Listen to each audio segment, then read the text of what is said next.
Far out in the uncharted backwaters of the unfashionable end of the western spiral arm of the galaxy lies a small, unregarded yellow sun. Orbiting this at a distance of roughly 92 million miles is an utterly insignificant little blue-green planet whose ape-descended lifeforms are so amazingly primitive that two of them still think doing a podcast called Digital Watches Are a Pretty Neat Idea is a pretty neat idea. These podcasters have, or rather had, a problem, which was this. Actually, this is the solution.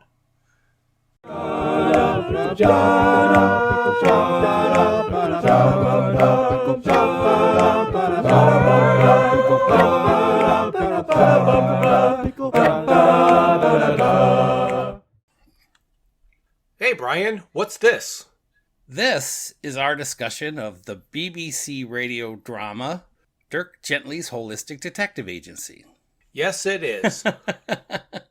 That's a lot to say. Yes, it is. So we're going to talk about Dirk Gently's Holistic Detective Agency, which proves to me that you should do a radio show first and turn it into a book, rather than doing a book first and turning it into a radio show. Well, yeah, and I can completely understand your sentiment here. What's the most interesting aspect of a radio show is that they are very much aware that they have to communicate everything that you need to know about the story in a verbal form.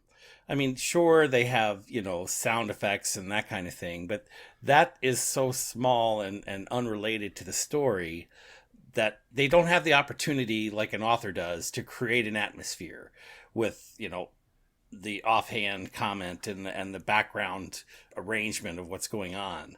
So here in the audiobook of the story, we find, many of the answers that you and I had questions about. Yes, we do. In this version of the book. And I'd like to attribute that to our friend Dirk Maggs being a part of this audiobook, because he seems to be an individual who understands the story at a greater level. Yes. So some of the other people that are in this, there are only a couple that I think are very, very well known, at least to us here in the United States. First one being the person that played Richard is Billy Boyd, and he played Pippin in The Lord of the Rings. Wonderful.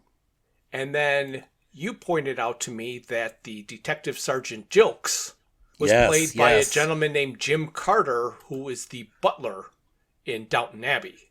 Yes, exactly. And very distinguished voice, very distinguishable voice. Yes. And I do love the way he plays Jeltz in this story.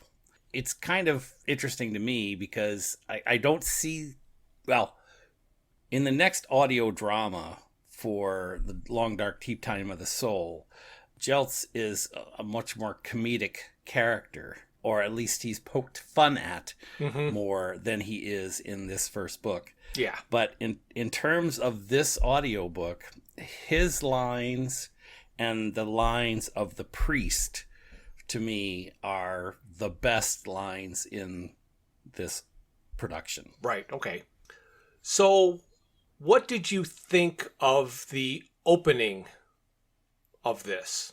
I personally had a few problems with it, and I'm wondering if you just took it with a grain of salt, or if you had the same type of problems that I had. Probably just let it roll over me like water off a duck's back. I don't recall anything specific.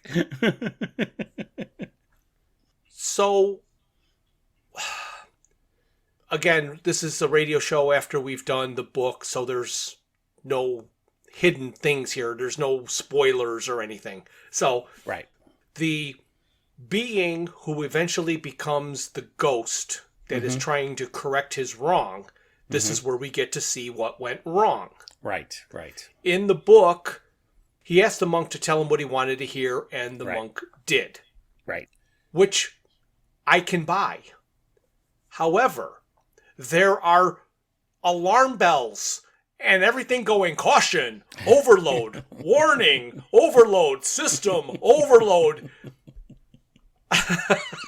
Yes. I don't care how much you want to believe that there's something wrong. And they could have gotten away with it, and I would have totally been okay with it if he just said, Monk, is this a false alarm? And he said, I believe it is. Then it would have made sense.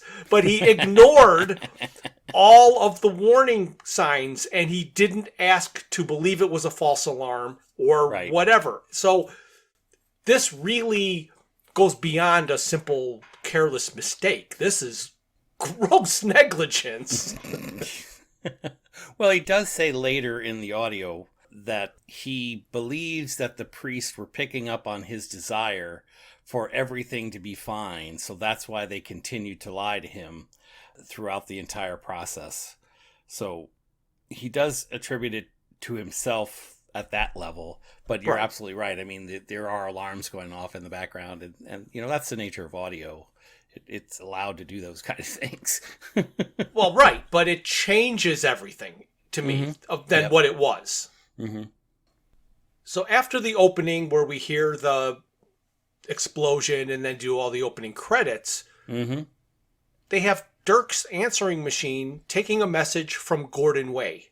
And that came out of the blue for me, because I don't remember that happening in the book. You're right. I was a little bit surprised by that, but here's one of the answers. Why was Dirk on the building across the street from Susan's house looking at the window? We don't know that in the book, but here clearly we're told in the audiobook, he was hired to make sure that Richard is on task and getting his project completed. Oh, I kind of missed that, but no, now I understand. I always just assumed in the book that Susan happened to live across the street from Dirk's apartment. It made it sound like that in the book. That was a good assumption, but here in the audio, it's clear that he's been hired, you know? He's been hired to keep an eye on Richard. So that's why he knew it was Richard. And that's why he knew it was Susan's apartment. And you know, it was a funny interaction there with his secretary saying, whoa, if that's Richard, then who's Susan out with? Right. You know, it's like, I thought you were the detective. But I thought you would be bothered more by that beginning audio in that beginning part where he's talking about good old-fashioned detective work. Oh, I didn't. I let that roll off of me like water off a duck's back. Now that's something that usually wouldn't let you wouldn't let go of too easily. No.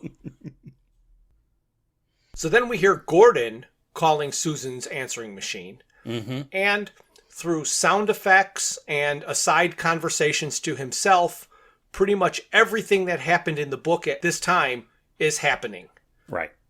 There's a song, there's a regretted message, there's a priest carrying a sack, there's Gordon jumping into the road in front of Richard, there's a cop. So all of that is just all crammed right in. And like you were talking about with these radio shows and how they have to do things, people talk to themselves for no apparent reason and just say the weirdest things so we know what's happening. Yeah, exactly.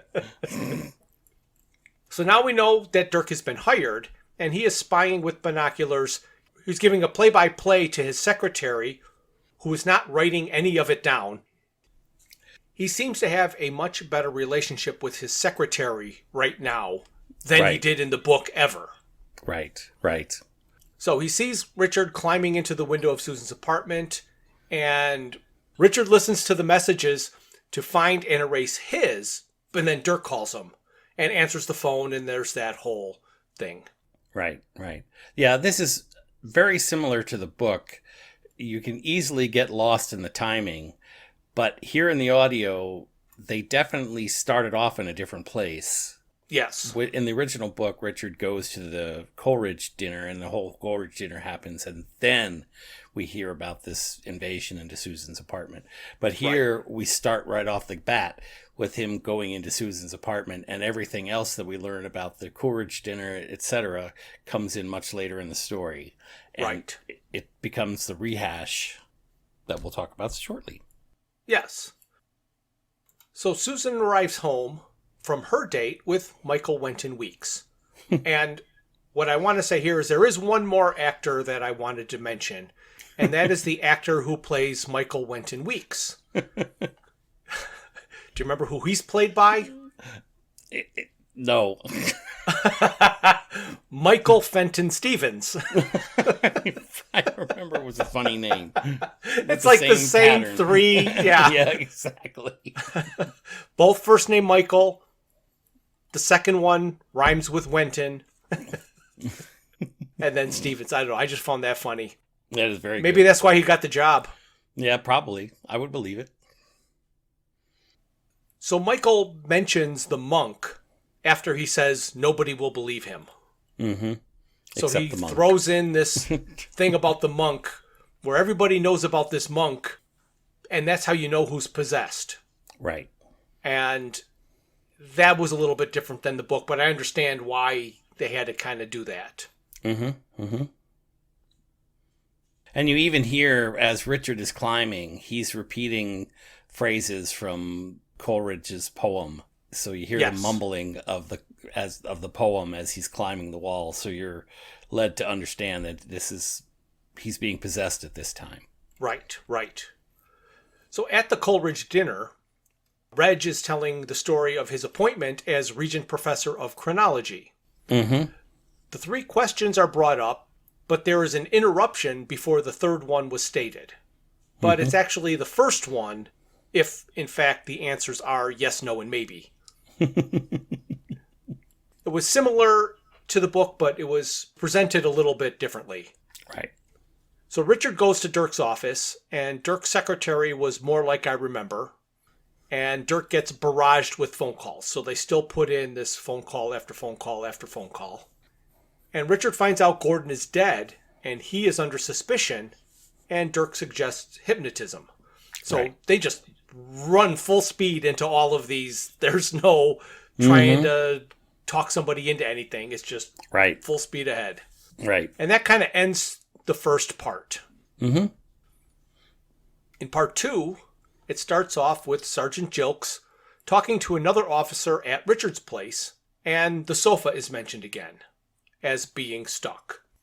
Now, before you talk about how did the sofa get stuck, and it needed to have the door to be delivered, right, I'm going to compare it to a barbed fishhook. Things can go in, but they can't come out. So the arms of a sofa can be pushed to get around a corner. But once you bump it past that corner, you are now stuck. And there is no way to get it out. So I've never had a problem with a stuck sofa because I've done that with a tractor and something I was pulling and a tree to where the wheel shoved up against and popped in, and then I was stuck. I couldn't go forward or backwards because the tree was hitting 2 different wheels. Anyway, so I don't have a problem of how did the sofa get stuck, because in my mind there's a very clear answer to that. So Richard calls Susan from a phone booth outside his place, and Jilks comes up to the phone booth, and Richard pretended to be a foreign restaurateur taking a phone order. And Jilks didn't recognize Richard, he said, because he kept his head down. Right. So then it jumps to the electric monk going to the gas station and explains to the attendant who and what he is. That way we know who he is. Right. And he wants to be a labor-saving device for him, like a VCR. And he offered to watch the TV so the attendant could work. So Richard goes back to Dirk's office where he gets hypnotized, watching a spoon tied to a metronome. And he explains everything that happened the night before at the dinner. We hear his job history and attempt to write accounting software that converts spreadsheet numbers to music. He mentions Reg's magic trick. We hear a reading of the beginning of Kubla Khan. They read a second part that gets really weird. To Asgard, where Odin's son quells the rhinoceros, and lo, he stays his. Reg calls it the longest poem in literature. Right. So there is one of the answers that we didn't really understand too well in the book. And in fact, just to jump ahead a bit, there's hundreds of pages to this poem, not just 3. Right. Oh, yeah. And they mention that later in the book. They have a version of the book. He pulls it out and sees that it's now back to the 3 pages that we know today. Yeah, his book is a lot thinner. Mm-hmm. In the book, we experienced things as they happened. And after the hypnosis, Dirk just says something like, now I know everything. He doesn't repeat everything. But here, we don't really hear anything that happens. And Dirk tells us what happened by explaining to Richard what he learned from hypnosis. Mm-hmm. So then it jumps to Michael Wenton Weeks and his mother letting him know that the magazine that he was editor of has been sold to Gordon Way. And he's not happy about that, obviously. Again, this is a lot of one place, other place, one place, other place, back and forth, back and forth. Right. So Richard promised to have a drink with Reg, so he went back to his place. And there, of course, is where we learn that there is a horse in Reg's bathroom. Right. And here is where Richard is reminded that he forgot to bring Susan to the dinner. Mm-hmm. After Richard asked the porter about a horse on campus, we hear the exchange between the 2 porters talking about a different instance that evening of being asked about a horse and telling the guy to go shoot off. So same thing as the book. Still a little bit weak, but, you know. Oh, and at the beginning of this, we didn't mention that Gordon fully explains that he has a trunk load full of shotguns. He does. For the Americans to shoot his rabbits. Right. So Richard awakes from the hypnosis, and then he remembers seeing Gordon jump out in front of him in the road. And that's how Chapter 2, or Part 2, ends. Mm-hmm. Part 3. Now Jilks is at the gas station, and he's questioning the attendant, and asked if Gordon was acting strange. And they fully go through that whole, well, what do you think is strange? And it's just a bunch of noises that he makes. And you get an idea that he's doing stuff with his hands because he says, if I did this with my hands. Yeah, that was a good scene. At one point, I wish I knew exactly when the reference was, but at one point, I think it's here where he's talking about detective work and understanding what they're looking for. Is it Jelks that says he's looking for telltale pieces of pocket fluff? Oh, I didn't hear that, but it might have been. And I'm like, oh yeah, go check it out. They got the reference to the video game. Yeah, they do lots of little throw-ins for the fans. Mm-hmm. So Dirk tricks an officer who is guarding Gordon's Mercedes to leave. He then has to relay everything that has happened to Richard and Miss Pierce via his psychic powers for the audience to keep up. And he got it spot on of what Gordon did. Exactly. And then Miss Pierce is feeling cold. So they do a lot of, I feel cold. The room is cold. Do you feel cold? Whenever the ghost is around. Oh, gosh. When the policeman is interviewing the gas station attendant, he says, do you know what Way looked like? And he says, oh, yeah, he looked like Doctor Who, you know, one of the fat ones. Right. Yes. Again, they're going to stick it all in there for you. Yes. Another thing that they did early on when the monk was describing himself, he talked about only having 2 arms and 2 legs because it was easier to sit on a horse that way, and you always looked more sincere on the horse. And they did give him the extra eye for a grand total of 2. Mm-hmm. They're doing things very specifically to give you a picture of what this electric monk looked like, which you're trying as the reader in the other book, you're only assuming that the being that blew up the ship wasn't a humanoid biped. Right. And they made the electric monk look so absurdly different than that you totally knew it was a robot. but it looked just like a human. And, spoiler, we'll get to hear kind of what the Salaxolons look like at the very last of this audio play. So Michael Wynton Weeks shows up at Susan's in order to console Susan and tell her that his knowledge of music has increased so much that he cannot appreciate Vivaldi anymore. Also that he dreamed about mud and slimy creatures and he had something to undo. So they're really hammering home that they're possessed. Like in the book, it wasn't clear until the very end. Right. With the book, you're reading all of this stuff that doesn't make any sense that you're supposed to remember. And then in the last paragraph, he's going to sum up everything that happened. And you're supposed to remember back and go, oh, yeah, that all makes sense. Detective Sergeant Jilks and the officer that Dirk bamboozled came back. And Jilks mentions he needs to find a field for a horse. So he's gotten the horse out of Reg's place and is looking for a field for it.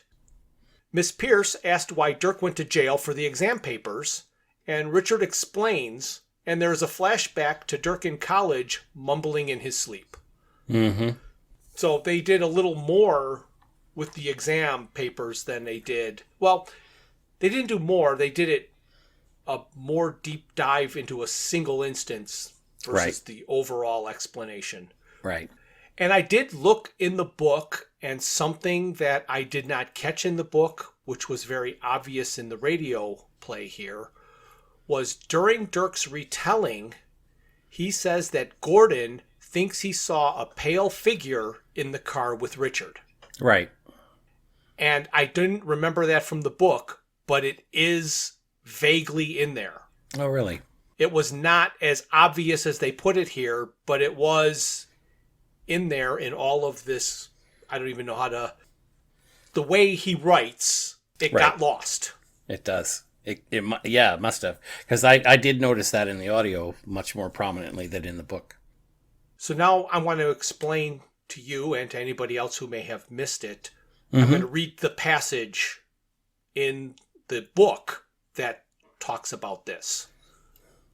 So it doesn't happen right as it's happening. This is after Gordon gets back to his house and he is lamenting on what's he going to do, lying ceaselessly forever awake at 4 a.m. and all this other stuff. And he says, the worst moment had been when he had seen Richard on the road. Richard's face, frozen white in the windscreen. He saw again his face and that of a pale figure next to him. So that's how they did it in the book, which the pale figure next to him is making it sound like he saw his reflection in the windshield. Right, right. But it's not. No. He saw the ghost. Right, he saw the ghost because he saw again his face. So it's like, what's this again? Like it's just weird. So it didn't surprise me after looking for it why I missed it the first time. Yeah, pretty subtle. So the monk shows up and he basically becomes a commercial for himself, explaining to the officer what he is. Just after he does his little commercial to introduce him to the gentleman there at the police station, he turns to the officer, "What's your name?" And the officer says, "Luke." And he said, "Well, Luke, I am your father." Right. Oh, they had to stick something in there for the Star Wars fans. Right. It's also this part where he mentions the Beatles thing, where he says happiness is a warm gun. Oh, yes. Yep. Yeah. And here's something that I found weird, and you tell me if this was in the book. Dirk says he wants to hypnotize Richard again. I don't recall that being in the book at all, but I thought that was unusual. There was one hypnosis session last time, and this time there seems to be 2. Mm-hmm. Mm-hmm. And it's the second one where he, plants the post-hypnotic suggestion. Right, because now he has a suspicion of what has happened. Right. So the cops got the horse and they brought it to a field, and it mentions that the horse is covered in pink dust. Again, not stuff that was in the book, but because they want everybody to be able to keep up, they keep hammering home a lot of these details. Mm-hmm. So the monk was reflecting on events in a tree when he is reunited with his horse.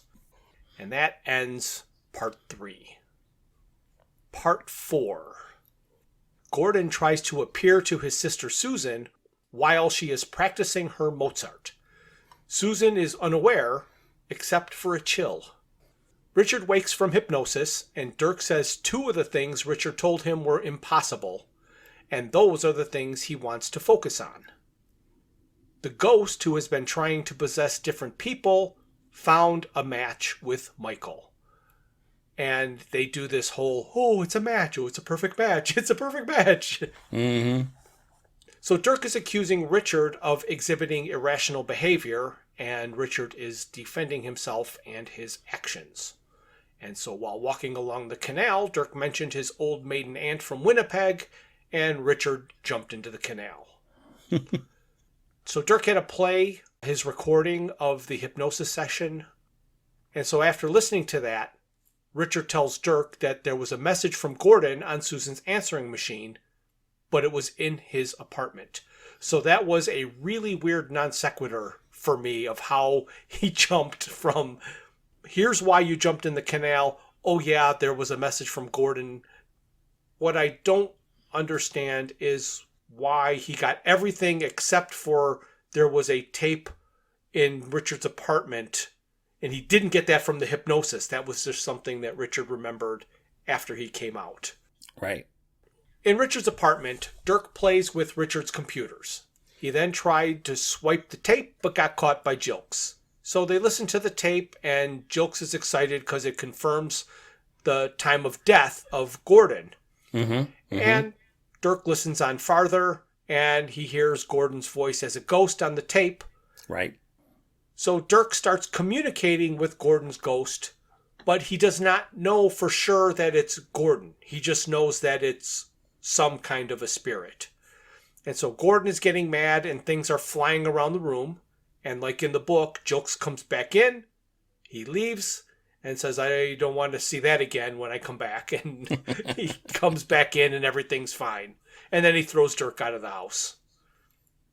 So this is a part that I found interesting, and I guess it's all to set up the part 2 of this radio show. Mm-hmm. So at Susan's house, Richard is telling Susan about the band he was in called the Reasonably Good Band. And they cut to a recording of Hot Potato. The 56th recording that they made was released by a different band, Pugilism and the Third Autistic Cuckoo. They made a fortune, and Richard and his band got nothing. Why is this here? I mean, is it solely to set up the second book? Yeah, that's the only thing I can think of. But that's not what happened. I know. He overheard. Well, that's not what happened in the second book, for sure. So right. So the whole way, well, maybe I was sitting at a table and overheard them talking about a hot potato is a story they just made up to fit the song that they were just given that they didn't write, because they had to make up some kind of a how did it get written story. Yeah. I don't know. I just found it really weird that Richard wrote Hot Potato. Or Richard's band. Yeah, that was Richard's weird. band, yeah.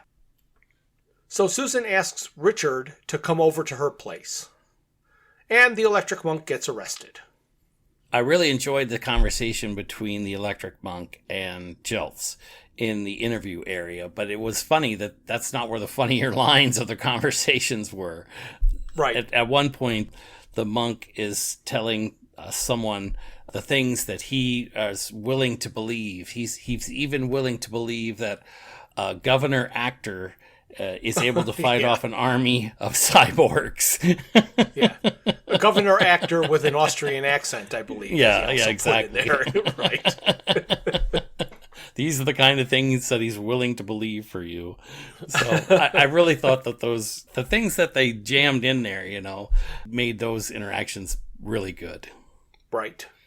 So like in the book, Dirk tries to write the answer to the conjuring trick in childish squiggles.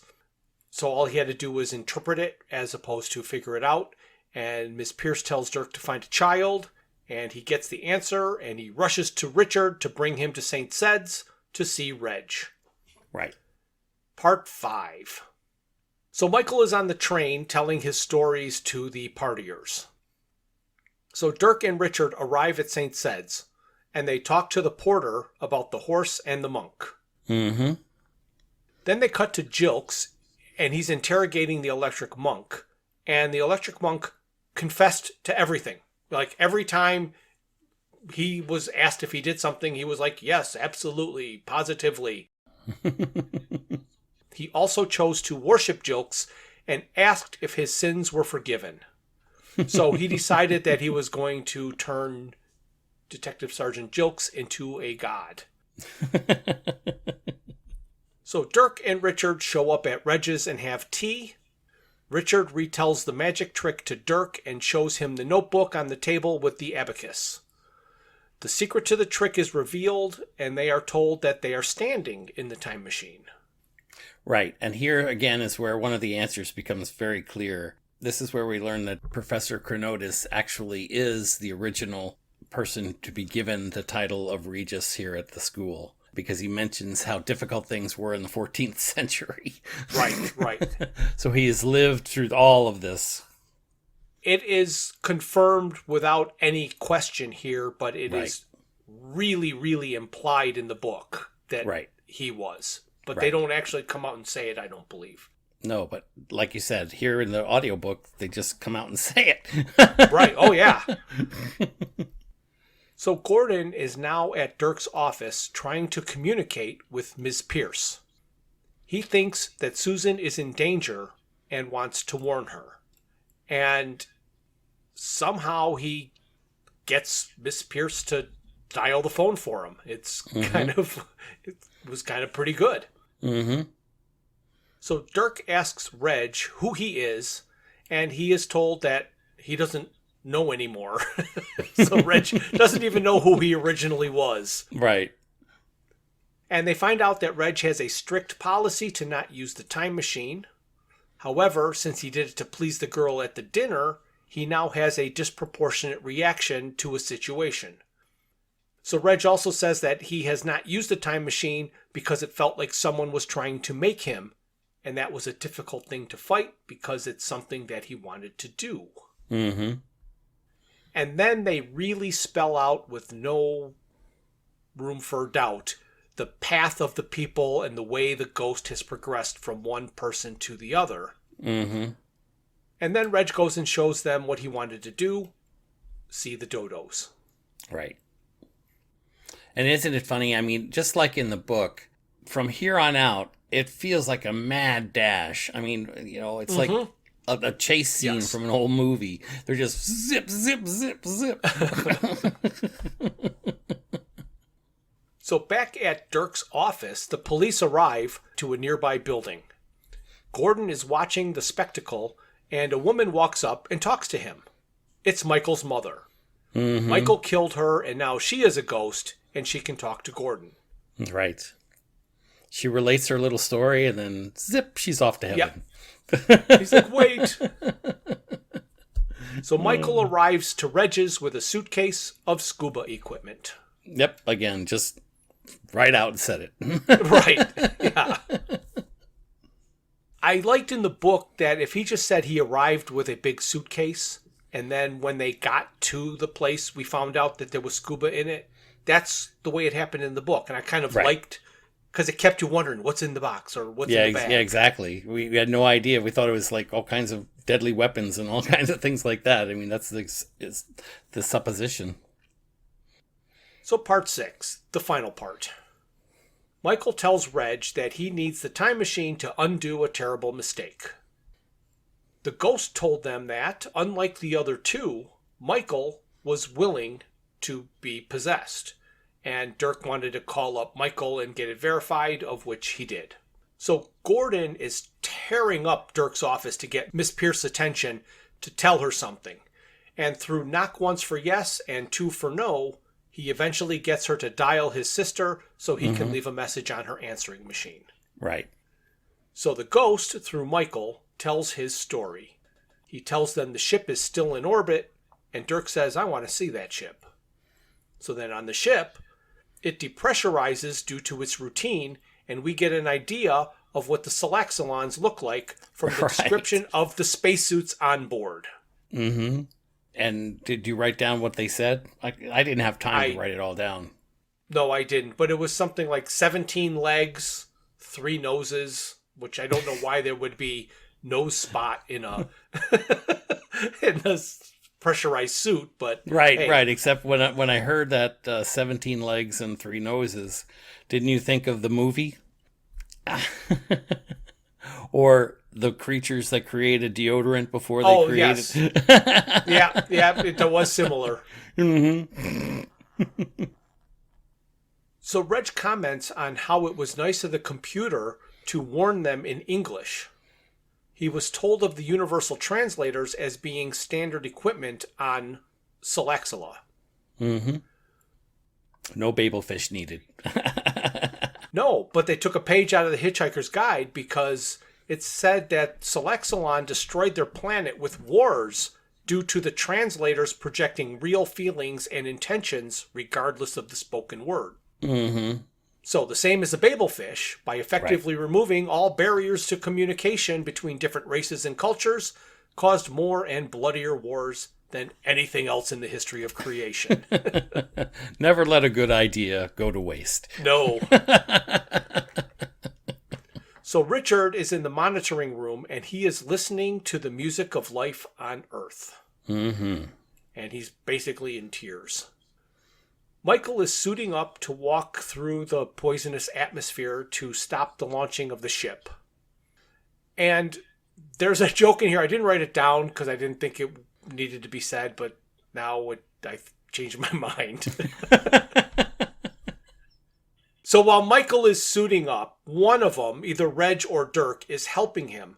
And at this time, Susan is talking to Richard on the phone and asking him where he is. Right. So Richard is coming down, and he walks in pretty much as Michael is asking for more Vaseline. And one of them says, there's never enough Vaseline. And Richard says, I'm just going to leave you two alone.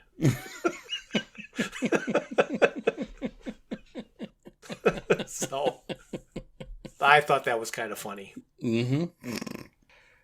So as Michael thanks them and says goodbye, Dirk says, so long, and thanks for all the... and then just trails off. Mm-hmm. They couldn't bring themselves to do that. So on the phone, Susan had talked to Richard and told him about Michael killing his mother, and now that he is killed once, killing again, like killing the entire human race, will be easy. Right, exactly. And they make that so much clearer here in the audio than in the book itself. Because even though we kind of laughed at the fact that they say it's a perfect match, well, that's the part that makes it a match. He's willing to kill his own mother and the entire human race as a consequence of being a perfect match.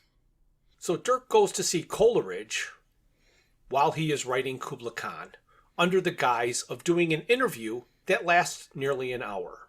Mm-hmm. And this causes Coleridge to forget most of the poem he was writing under the influence of the ghost with a bunch of nonsense and a bit about an albatross. Right. So in the book, they keep mentioning the albatross and they keep doing quotes of Rime of the Ancient Mariner and all of that. But here they do make it very clear that while he was writing Kubla Khan, he started talking about nonsense and albatrosses, and that's how it got into the Rime of the Ancient Mariner. Right. Okay, so now I've got a question for you, because I remember hearing this during the audiobook. I thought Richard said, well, it made so much more sense than an asteroid, which to me meant that the original reference in their first timeline in the Ancient Mariner was an asteroid, not an albatross. Yes, but That didn't make any sense. I know. So it's an albatross. But why was it an asteroid? I mean, I thought that was the worst forced dumb joke that was in this whole thing. So I do remember him saying it, and I did not understand why they thought that was needed. I don't either. In thinking about those two, both of those items are icons, if you will. An asteroid or a meteor and an albatross are both harbingers of death. Yeah. That after seeing one, you're likely to have the other. So they're both related in that sense. But why in this story this is part of it, I don't get it. Yeah, I'm not sure either. Well, it's funny because we just talked about the Salmon of Doubt. Mm-hmm. And in the Salmon of Doubt, in the early chapters, they're talking about an asteroid that could be a planet killer. And we're told that the story is related to, 5 million years after the Earth got wiped out. And militarized kangaroos, which they're also talking about teaching how to speak. Mm-hmm. So the idea of a asteroid coming to kill the planet again comes back and remains part of Douglas Adams's lexicon. Yes, it does. Oh, like in the book, Reg leaves, goes behind a tree, and then comes back with a beard. And he went to the ship and points to the sky, and it gets destroyed. Yep, explodes. And Richard asks Reg to go back in time to get his sofa unstuck and delivered to his place. Mm-hmm. So there wasn't a dinner reservation that got the sofa stuck. It was going back to unstick the stuck sofa. Right. So they changed things around to make it make more sense. Right. Which they didn't change in the beginning, which Dirk said there were two impossible things. One was the time machine, and the other, he didn't say, but in the book, was the sofa being stuck. Right. But like I already mentioned, I can tell you how the sofa got stuck. Because I got one right here around the corner halfway up my stairs. So Richard called Reg and thanked him for saving the music because Reg decided to take as much of the music as he could, even though it was only a small fraction of what was there, and he gave it to a man named Johann Sebastian Bach. Mm-hmm. And, of course, Dirk gets a call from Mrs. Sorkin, and her cat had died and is not missing and does not know who Dirk is, so he sent her the revised bill. Right. Saving the human race, no charge. Oh, gosh. The more I think about this, and obviously we've reached the end of this tale in this audiobook, I've been thinking a lot about it. And the funny thing is that of all the characters in the book, Dirk is not really my favorite. I mean, Susan, Michael, Reg, and Richard are more interesting to me than Dirk is. Yes, I agree. And I think it's funny because in the Long Dark Deep Time of the Soul, we get Dirk back, and then we're introduced to other characters. So I always thought that was interesting because I didn't know how they were going to do a TV show or a movie or anything like that, because the likable characters don't go from one book to the next. Miss Pierce. Miss Pierce, but then she's just a soda machine in them. That's right. So, hey, if you like soda machines, and good on you. Yeah. She's got that Coke bottle shape. Oh, there you go. Oh, gosh. Oh. Well, Jeff, what do you think? We made it to the end. We did, and I guess what I want to say about this, and I've been trying to figure out how to describe it. And what I want to describe it is, it's like an inside joke. Mm-hmm. I do not believe that if you were unfamiliar with Dirk Gently's Holistic Detective Agency, you would understand a word of this radio play. Yeah, I think you would have a big challenge there. I mean, even just scrutinizing it the way we have, trying to listen to the fast-paced background characters throwing out aside lines that are under the dialogue you're listening to, trying to get the whole picture. It's insane. Right. But what I really appreciate about Douglas's writing and the book itself is that you do get a feeling for what Dirk means by his approach to detecting. He doesn't use normal detective methods. He uses a holistic approach, as he says in his right. Conversation. But the book makes that clearer. It's easier to understand what's going on, that Dirk is allowing a life to revolve around him, and intersecting with his life are the answers that he's looking for, which is a brilliant concept, and I really like that. You're correct. I don't get that in this audiobook. I get a kind of a scruffy, not really good detective going about business and stumbling into answers when I listen to the book. Right. And for that, I agree 100%. But the inside jokes, I really liked them. Yeah. Well, no, those are inside jokes within this inside joke. Yeah, I exactly. called this an inside joke because you had to know the story in order to appreciate it. Mm-hmm. Now, maybe there's somebody out there who could take it all in and completely understand it, and great. I mean, absolutely great, but no way I could have. Nope. That's a challenge. So, Jeff, what's next? Well, of course, we're going to have to do the second radio series, which is the BBC radio version of Long Dark Tea Time of the Soul. Well, I'm looking forward to that. Yes, I am as well. But now that we know what we're doing next time, this is the end. So yes, we're going to talk about the Dirk Gently's the Dirk Gently with your new lips. I told you it was a mouthful. No. You didn't believe me when I said it, did you? Wow. Oh man. And again, when the policeman is when the policeman is entered. Oh, shit. Now I've got it. First day with the new lips. Thank you for listening to this. A new episode is released on the first Thursday of every month. A special thank you goes out to Luke, Max, Greg, and Tim Lesnick for arranging and performing our opening theme. Visit our website at digitalwatchesareaprettynetidea.buzzsprout.com. While there, you can find links to all of my Hitchhiker's Guide to the Galaxy inspired t-shirt designs. You can contact us via email at digitalwatchespodcast@gmail.com. You can find us on YouTube and Facebook at Digital Watches Are a Pretty Neat Idea. You can message us on Twitter, or should I say X, at Watches Idea. And our Instagram is Watches Idea Podcast.